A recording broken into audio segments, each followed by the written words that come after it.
Hey guys, स्वागत है आपका इस वीडियो में। हाल ही में विदेश मंत्री एस जयशंकर ने यूएन को कड़ा जवाब दिया है। दरअसल हाल ही में जो भारत में हो रहे इलेक्शन हैं उनको लेकर यूएन ने कमेंट कर दिया था, जिसके बाद विदेश मंत्री एस जयशंकर ने उनको कड़ा जवाब देते हुए कहा है कि भारत की चिंता करने की, भारत में हो रहे इलेक्शन की चिंता करने की कोई जरूरत नहीं है। ऐसे ही जो यूएन के मानवाधिकार प्रमुख हैं वोल्कर टर्क, इन्होंने भी दोस्तों भारत को लेकर बड़ा कमेंट किया है। इन्होंने भारत में ह्यूमन राइट्स यानी जो व्यक्ति के जो अधिकार हैं उसको लेकर बड़ा कमेंट किया है। इन्होंने भारत में हो रहे इलेक्शंस को लेकर, भारत में पत्रकारों को लेकर, मानवाधिकार रक्षा को लेकर अलग अलग तरीके से भारत पे कमेंट किया है। आइए मैं आपको बताता हूं इन्होंने क्या कहा। दरअसल वोल्कर टर्क इन्होंने हाल ही में कहा, पहले तो इन्होंने भारत की तारीफ की। इन्होंने बताया कि भारत जो है वो महान विविधताओं, मतलब हमारे देश की जो विविधता है, अलग अलग जाति धर्म के लोग रहते हैं और फिर भी हमारे देश में जो एकता है, इसको लेकर इन्होंने तारीफ की। लेकिन बाद में इन्होंने कुछ ऐसे शब्द कहे जो भारतीयों को पसंद बिल्कुल नहीं आएंगे। आई होप आपको भी नहीं आएंगे। चलिए मैं आपको बताता हूं उन्होंने कहा क्या।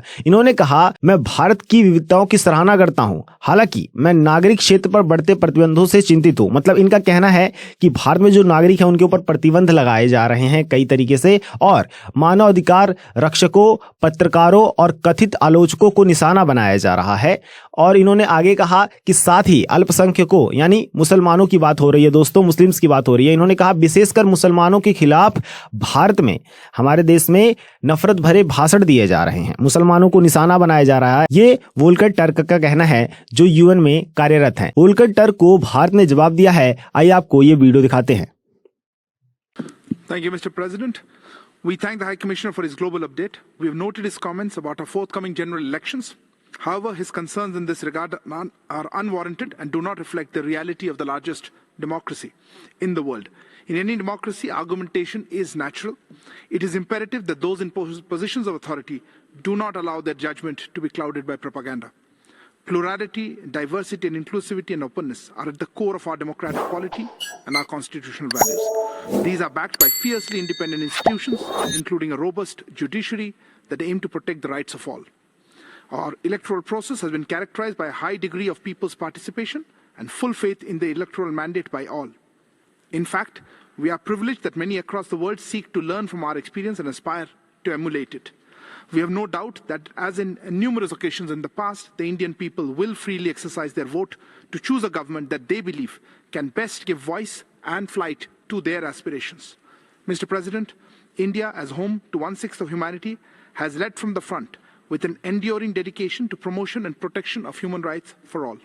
तो दोस्तों लगातार यूएन की तरफ से, अमेरिका की तरफ से भारत में हो रहे इलेक्शन और मानवाधिकार को लेकर कमेंट्स आ रहे हैं, मैंने आपको बता दिया। और क्या विदेश मंत्री एस जयशंकर ने, अरिंदम बागची ने जवाब दिया। और दोस्तों हाल ही में विदेश मंत्री एस जयशंकर ने सरदार पटेल को लेकर भी, और जो नेहरू जी हैं हमारे देश के पहले प्रधानमंत्री, उनको लेकर भी बड़ी बात कह दी है। विदेश मंत्री एस जयशंकर ने कहा कि सरदार पटेल का कहना था कि हमें चीन को लेकर सावधान रहना चाहिए, पाकिस्तान को लेकर सावधान रहना चाहिए, लेकिन जो नेहरू जी थे उन्होंने इस पे बिल्कुल गौर नहीं किया, उस पे बिल्कुल ध्यान नहीं दिया। हाल ही में ऐसा कहना था विदेश मंत्री एस जयशंकर ने। और भी कहा, विदेश मंत्री एस जयशंकर ने बताया कि जब यूएन में सीट को लेकर कहा गया, सरदार पटेल ने जब यूएन में परमानेंट सीट को लेकर कहा तो नेहरू ने जवाब देते हुए कहा, हम एक सीट के हकदार हैं, लेकिन पहले हमें यह सुरक्षित करना होगा कि चीन को भी एक सीट मिले। मतलब नेहरू ने, हमारे देश के पहले प्रधानमंत्री ने, सबसे पहले चीन के बारे में सोचा, ना कि भारत के बारे में। वही चीन जो आज भारत के लिए बड़ा खतरा बन के उभरा हुआ है। इस बात का विदेश मंत्री एस जयशंकर ने हाल ही में बड़ा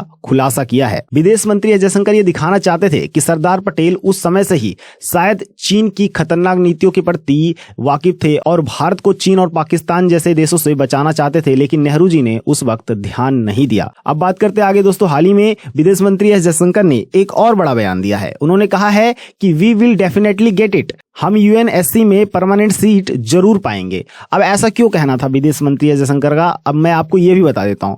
अब ऐसा इसलिए कहना था क्योंकि विदेश मंत्री एस जयशंकर का मानना है कि हाल ही में जो संयुक्त राष्ट्र है वो कमजोर पड़ गया है। अब संयुक्त राष्ट्र के फैसले उस तरीके से प्रभाव नहीं डाल रहे हैं दुनिया में जैसे डालने चाहिए। हाल ही में यूक्रेन युद्ध को लेकर संयुक्त राष्ट्र में गतिरोध था और गाजा को लेकर भी, लेकिन आपको पता होगा कि कोई भी सहमति नहीं बन पाई।